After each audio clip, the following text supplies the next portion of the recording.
इस समय की वर्तमान परिस्थितियों को मद्देनजर रखते हुए ऐसे महत्वपूर्ण सवाल मैंने किया जिससे न केवल कोई एक पक्ष, लक्ष्मी भाई, न केवल एक पक्ष बल्कि जितना उत्तर प्रदेश का जनमानस है वो हर एक व्यक्ति उससे प्रभावित है।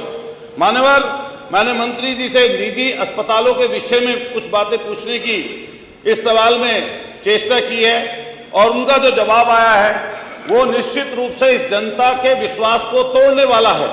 मैं मान्यवर आपके माध्यम से इस प्रदेश में 25 करोड़ की आबादी है, उस आबादी के अनुरूप जहां हमारे सरकारी अस्पतालों में जो सुविधाएं हैं वो नाकाफी हैं। वो इसलिए नाकाफी हैं कि वहां पर डॉक्टर्स नहीं है, नर्सिंग स्टाफ नहीं है, समय से सुविधाएं नहीं मिलती, जांच समय से होती नहीं, दवाइयां मिलती नहीं।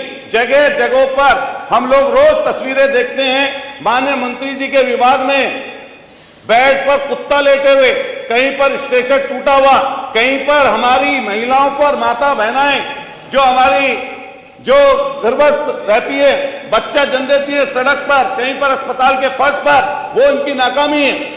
इन सारी चीजों के जब परेशानी दिक्कत देखता है व्यक्ति, तो व्यक्ति निजी अस्पताल की तरफ जाता है। मान्यवर, निजी अस्पतालों में सरकार का कोई अंकुश नहीं है। मैंने यही सवाल माननीय मंत्री जी से पूछा कि माननीय मंत्री जी बताएंगे क्या कि निजी अस्पतालों पर, क्या उनके बिल पर, क्या उनकी जो अनाप शनाप तरीके से, अपने मनमाने तरीके से जो वो अस्पताल से दवाइयां देते हैं, बाहर से दवाइयां लाने नहीं देते। तीसरा, जो जांचें कराते हैं वो बाहर से कहीं और से जांचें कराएं तो उसको मानते नहीं है।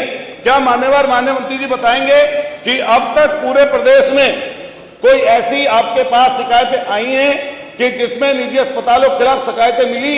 अगर वो मिली हैं तो उनकी संख्या कितनी है, और अगर उनकी संख्या जितनी भी आपके पास है, क्या उसमें से एक पर भी किसी के ऊपर कार्रवाई हुई? माननीय मंत्री जी इसके बारे में जानकारी दें। क्या प्रदेश सरकार ये भी बताने का कष्ट करेगी कि हमारे यहाँ 2010 से जो भारत सरकार ने क्लिनिकल इस्टेब्लिशमेंट एक्ट 2010 जो हुआ वो 2016 में हमारे उत्तर प्रदेश में मान्यवर लागू हुआ, 2021 में वो प्रभावी कानून के रूप से हुआ। क्या उसके हिसाब से कोई प्रदेश में, क्या उस एक्ट के हिसाब से क्या किसी मरीज को या उसके तमीमदार को या परेशान होने वाले व्यक्ति को क्या कोई सुविधा, क्या उसके मानक के हिसाब से कोई निजी अस्पताल कोई काम कर रहा है? तीसरा, क्या सरकार निजी अस्पतालों के परामर्श शुल्क व प्रमुख जांचों की अधिकतम दरें तय करने पर कोई विचार करेगी? क्या मान्यवर निजी अस्पतालों की दरें निर्धारित करने हेतु नियामक प्राधिकरण कमेटी का गठन करेगी या कोई गठन पहले से है?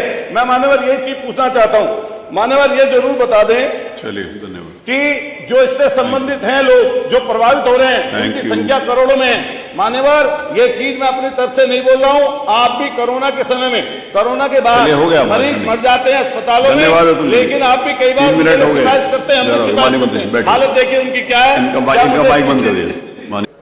खासकर सनातन संस्कृति में माना जाता है जब मेरा अंतिम समय आता है तो हमारे सामने, आंखों के सामने एक पिक्चर गुजरती है। तो जो समाजवादी पार्टी के माननीय सदस्य हैं, इनका पार्टी का राजनीतिक कार्यकाल का अंतिम समय तो पुराने ये 17 से पहले का सिनेमा देख रहे थे, वो ही पढ़ रहे थे कि कुत्ता बैठा है, बिल्ली बैठी है, ये वो पढ़ रहे थे। अब आप सुनिए, जो माननीय अध्यक्ष जी, माननीय सदस्य ने सवाल उठाया है कि कितनी शिकायतें मिली। हमको शिकायतें भी मिली हैं और हमने कार्रवाई भी की है। हमको शिकायतों की संख्या लगभग 500 मिली और हमने 178 अस्पतालों का लाइसेंस निरस्त किया है। ऐसे जो निरस्त करने के उपरांत उन्होंने अपील किया। एक अथॉरिटी हमारे यहाँ सिस्टम बना हुआ है, एक बाकायदा सुनवाई का केंद्र है। न्याय प्रक्रिया यही है, अगर हम कोई कार्रवाई करते हैं तो उसकी सुनवाई भी करते हैं। 59 अस्पतालों को हमने रिवाइव किया। उनकी सुनवाई के बाद उनकी जो रिक्वेस्ट थी उसको परीक्षण कराया, पाया गया कि ये बहाल करने लायक है, और 281 अस्पतालों के खिलाफ FIR कराई है जो मानक के विपरीत चल रहे हैं। इसके अलावा जो सीज किए अस्पताल माननीय अध्यक्ष जी, वो 533 है, और आज तक हमने 1542 अस्पतालों को नोटिस जारी किया है कि मानक के विपरीत आप इसको सुधार करो। और कुछ डायग्नोस्टिक के बारे में पूछा है? नहीं पूछा है ना? पूछा डायग्नोस्टिक के बारे में पूछा, हाँ, पूछा। वो भी बता देते हैं। हमारे पास जो 426 अस्पतालों को जो डायग्नोस्टिक सेंटर है, पैथोलॉजिकल सेंटर है, उनको हमने 426 को नोटिस दिया है, 84 का लाइसेंस निरस्त किया है, 33 को हमने बहाल किया है अपील के उपरांत, और 57 पर FIR दर्ज कराई जो मानक के विपरीत थे, और 51 को हमने सील, 91 को हमने सील किया है। ठीक है ना? ठीक ये बहुत जरूरी है, नियम को ऐसा बनाएंगे कि जो इन पर अध्यक्ष जी लाभ मिल सके।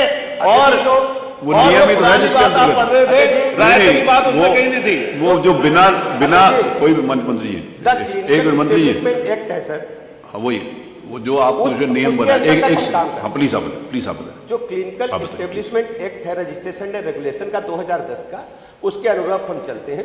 अभी उत्तर प्रदेश में इस प्रकार की कोई योजना नहीं। लेकिन अध्यक्ष जी एक अपील मैं आपसे कहना चाहता हूं, सदन पूरा सुने, प्रदेश सुने। कुछ लोग हैं जो निजी अस्पतालों को इस प्रकार का आतंक फैला करके वसूली कर रहे हैं, उन पर कार्रवाई सुनिश्चित करा दी गया। जो अरे आपको नहीं कहा, आप क्यों सुन रहे हो? आपको नहीं, वो जो जवाब दे रहे हैं, आप इस बात को तय करें कि आपकी पार्टी के कौन कौन लोग उसमें शामिल हैं। अरे वो किसी का नाम नहीं लिया उन्होंने, किसी पार्टी का नाम नहीं लिया, कार्रवाई करोगे? उन्होंने किसी पार्टी का नाम लिया,